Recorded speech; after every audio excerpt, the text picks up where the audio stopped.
நீங்கள் சாப்பிட உட்காந்துட்டீங்க, சாப்பாடு உங்கள் முன்னாடி வந்துருச்சு, சாப்பிட்டுறீங்க. ஐயோ, சாப்பிடும்போது திடீர்னு ஞாபகம் வருது, ஜெபிக்கலையே, என்ன பண்ணுறது?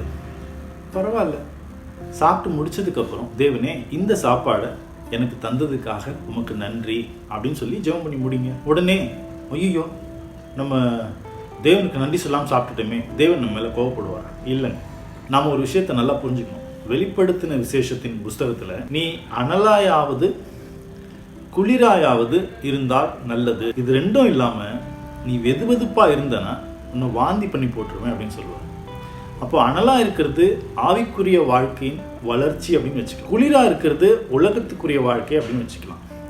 அப்போது குளிராக இருந்தனா உன்னை நான் அழிச்சிருவேன் அப்படின்னு நாங்கள் சொன்னாரா? இல்லை. ஏன்னா குளிராக இருக்கிற மனுஷன், இந்த உலகத்துக்குள்ளேயே இருக்கிற மனுஷன் எப்படி இருந்தாலும் தேவனுடைய ராஜ்யம் ஸ்டார்ட் ஆகும்போது அவன் 1000 வருஷத்தில் இயேசு கிறிஸ்து